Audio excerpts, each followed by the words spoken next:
1,24,000 پیغمبر دنیا میں آئے. وہ پیغمبر یا تو اپنی ریاست کے لیے تھے یا اپنی صرف برادری کے لیے تھے. ان کی تعلیم، ان کی کتاب کا سبق اور درس ان کے زمانے تک رہا.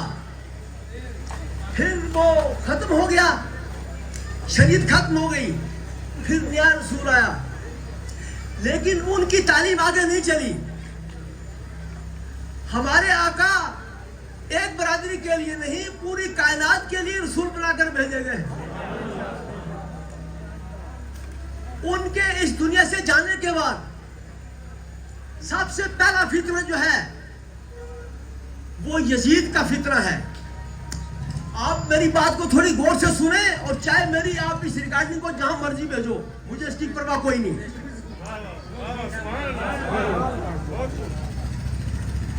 چونکہ یزید کے علاوہ بھی کچھ لوگ برا کام کرتے تھے کہ نہیں؟ بولو. آج بھی ہو رہا ہے کہ نہیں ہو رہا ہے؟ آج بھی ہو رہا ہے. یزید کے خلاف امام علی مقام نے قدم کیوں اٹھایا، اس پر کبھی آپ نے غور کیا؟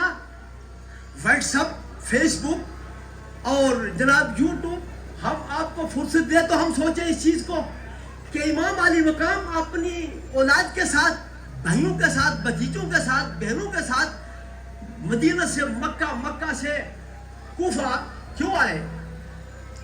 یزید چونکہ ایک مسند اسلامی کا خلیفہ بنا ہوا تھا،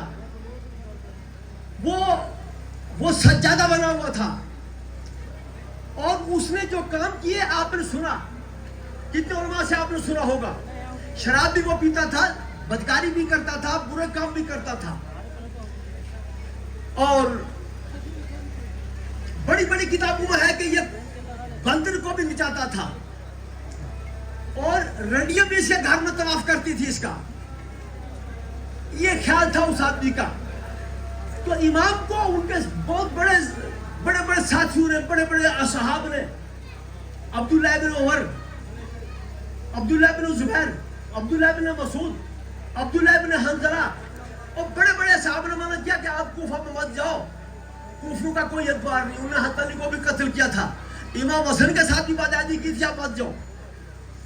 آپ نے کہا نہیں، یزید جو لوگوں کو پیغام دے رہا ہے، اگر اس کی سر کو بھی نہیں کی جائے گی، شریعت خالی شریعت رہے گی، شریعت کے اندر کچھ نہیں رہے گا. اگر حسین چپ رہے گا تو یزید پوری دنیا میں چھا جائے گا. اس لیے آپ نے اعلان کیا مکہ میں نکل کر باہر. جب مکہ کے گورنر نے کہا کہ آپ یزید کی بیعت کرو، انہوں نے کہا لا نبایو مثلنا، کہ ہماری طرح کوئی آدمی یزید کی بیعت نہیں کر سکتا. یعنی انہوں نے اپنا نہیں کہا. اس پر آپ غور کرو کہ میں اس کی بیعت نہیں کر سکتا. آپ نے کہا میری طرح جو بھی ہوگا وہ یزید کو کبھی قبول نہیں کرے گا. امام کی نظر دیکھ رہی تھی کہ یہ تو یزید اس وقت ہے، یہ ان سب کا بابا ہوگا، اور آگے جو اس کے ہوں گے جانشین ہوں گے، چاہے وہ ہندوستان میں رہے یا چاہے پاکستان میں رہے یا کوفہ میں رہے، کہیں بھی رہے.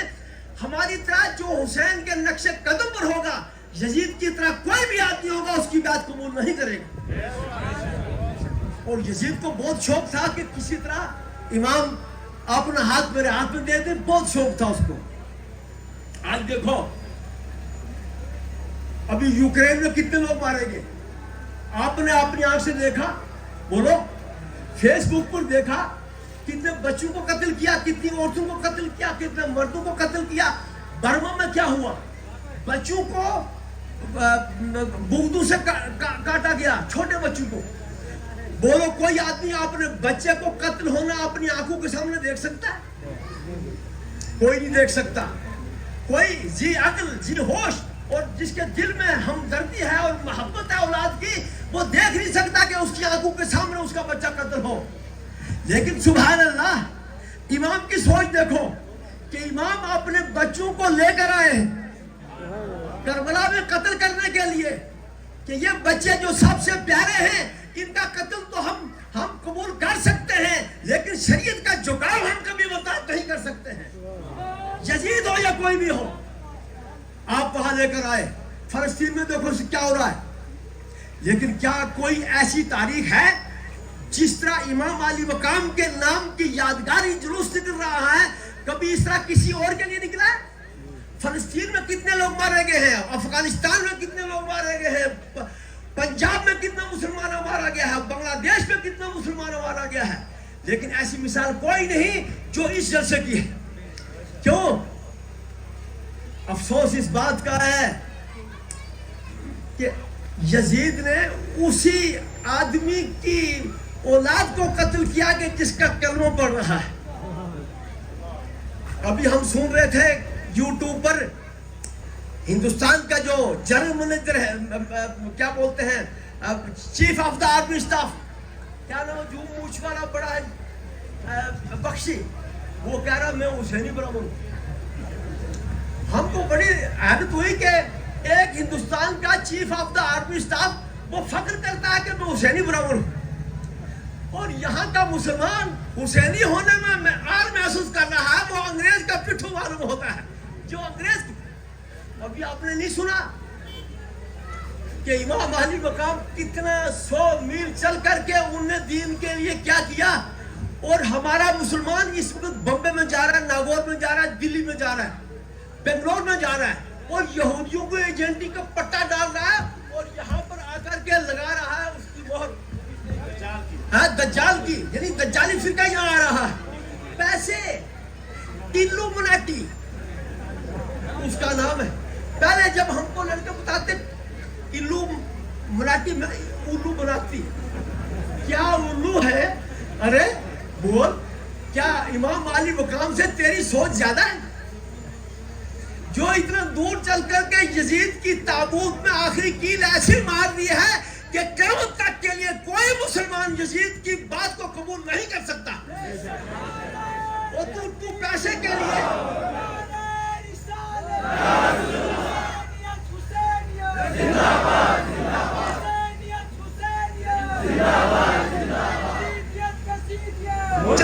چند پیسوں کے لیے اور ٹکوں کے لیے تو دین بیچ رہا ہے. میں نے تاریخ کو پڑھا اور میں نے تمام قواف کو پڑھا، کوفہ کے، دمشق کے اور شام کے. کن لوگوں نے امام کو قتل کیا؟ ان کی اولاد پر چھریاں چلائی اور ان کے ساتھ سے دوپٹے چھینے جن کو پیسے ملے تھے. آج بھی یہاں پیسے لینے والے بڑے لوگ ہیں جو مسلمانوں کے خلاف بات کر رہے ہیں، پیسے لے رہے ہیں. پیسہ ہمارا مذہب نہیں ہے، ہمارا مذہب لا الہ الا اللہ محمد رسول اللہ. بڑا پیسہ استعمال ہو رہا ہے، یہودیت بہت پیسہ استعمال کر رہی ہے، نصرانیت کر رہی ہے، اور کبھی تمہارے گھروں میں آ چکے ہیں یہ لوگ ہیں. یہ پیسے کے پجاری ہیں، یہ امام علی مقام کے درس اور تدریس پر چلنے والے نہیں.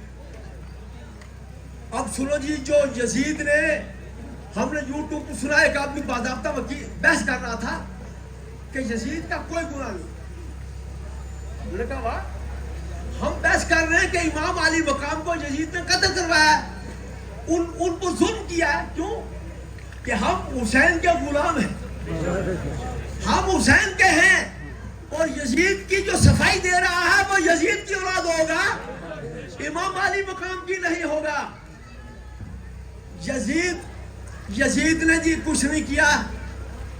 جس وقت یزید کے دربار پر یہ لوگ پہنچائے، قتل کے بعد جو لوگ بچے، امام حسین کا ایک صاحبزادہ حضرت امام زین العابدین اور امام حسن کے 3 صاحبزادے چھوٹے اور باقی کچھ خواتین، ان کو پکڑ کر امام زین العابدین کی عمر 22 سال یا 16 سال تھی اور بیمار تھے. ان کو زنجیریں پہنائی ہوئی تھی، اور زنجیریں پہنا کر کوفہ سے، کربلا سے کوفہ سے شام، بتاتے ہیں کہ 95 دن میں یہ قافلہ پہنچا تھا، اور بیٹوں سے چل رہے تھے امام زین العابدین. ایک آدمی کے دل میں آ کے بولو یہ کسی کی کیا مدد کر سکتے ہیں جن کو خود بیڑی پڑی ہوئی ہے. امام نے پیچھے دیکھا اور کہا تیرے دل میں یہ بات ہے، دیکھ ایسے کیا تو بیڑیاں ہیں، بیڑیاں ٹوٹ گئی. کہا ہم یہ کام کر سکتے ہیں، لیکن یہ خدا کی طرف سے فیصلہ ہے کہ تجھے بیڑی پہننی ہے. امام حسین جو کہتے ہیں جی پیاسا، ہم بھی کہتے ہیں پیاسے اس دنیا سے کے، حضرت عباس کے بازو کاٹ کے جب حضرت زینب نے آواز دی کہ بچے پیاسے بلک رہے، کہیں سے پانی کا ایک گھونٹ تو لاؤ، آپ نے گھڑا اٹھایا اور نہر فرات پر گئے، وہ گھڑا پانی کا بھرا اور چولہوں میں پانی لے کر پینا چاہا.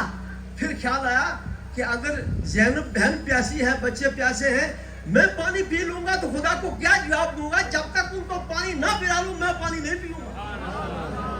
اس جذبے سے پانی لے کر چلے اور ایک خنجر یہاں ہمارا بازو یہاں کاٹ دیا، دوسرے میں انہوں نے پکڑا، دوسرا کاٹ دیا، پھر منہ کے ساتھ گھڑے کو پکڑ لیا اور آگے چلے. پھر دوسرے آدمی نے مارا تھی تو گھڑا پانی کا وہیں. یہ کام انہوں نے کیا جناب، پانی نہیں ملا، سار پر دوپٹے نہیں چلے. یزید کی بارگاہ میں جب پہنچے جناب دربار شام میں، تو سب سے پہلی تقریر حضرت زینب نے کی. ایک نابینا صحابی مسجد کے اندر سے آواز سنی اور کہا مجھے وہاں لے چلو، یہ آواز کس کی ہے؟ جب دروازے کے اندر پہنچا تو پوچھا یہ کون بول رہا ہے؟ کسی نے کہا زینب ہے. کہا زینب یہاں کیا کر رہی ہے؟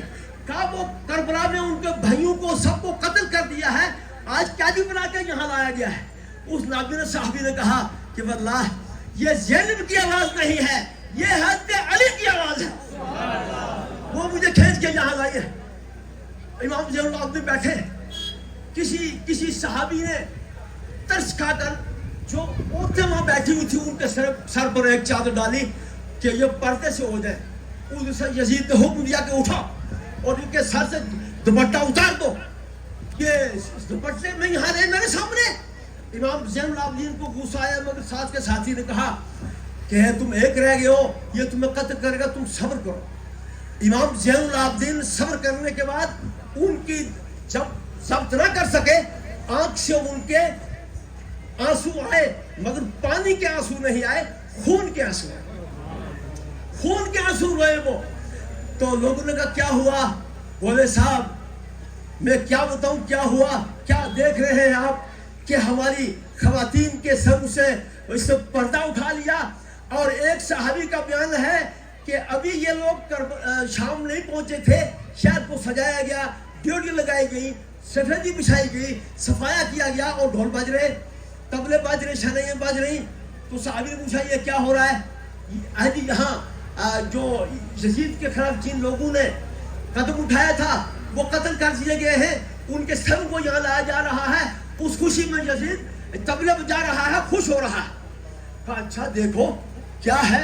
دیکھا کہ شہیدوں کے سر نیزوں پر بلند ہے. صحابی نے کہا سبحان اللہ، کیا شہیدوں کا مقام بلند ہے؟ مرنے کے بعد بھی ان کا سر اونچا ہے. اور امام علی مقام کے سر سے قرآن کی تلاوت کی آواز آ رہی ہے. سبحان اللہ. قرآن اسی لیے کہتا ہے وَلَا تَقُولُوا لِمَنْ يُقْتَلُ فِي سَبِيلِ اللَّهِ أَمْوَاتٌ، جو لوگ میری راہ میں قتل کیے گئے ہیں ان کو مردہ نہ کہو، وہ زندہ ہیں.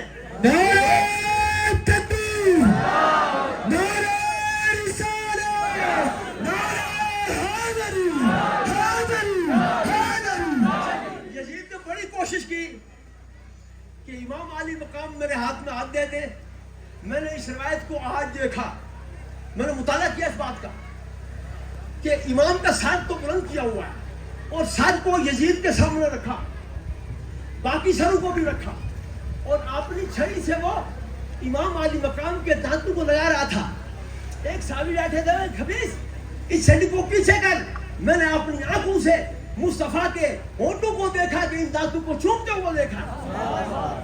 تو ان کے دانتوں کے ساتھ اپنی ناپاک چھڑی کر رہا. اس نے کہا تو بوڑھا نہ ہوتا تجھے میں کیفر کردار تک پہنچاتا. بولے تو مجھے کیا پہنچائے گا، تو خود پہنچے گا. لیکن امام علی مقام کے ہاتھ کا کسی نے نہیں بتایا جی. یعنی اگر جن لوگوں نے سر کاٹا تھا وہ امام علی مقام کا ہاتھ ہی کاٹ سکتے تھے.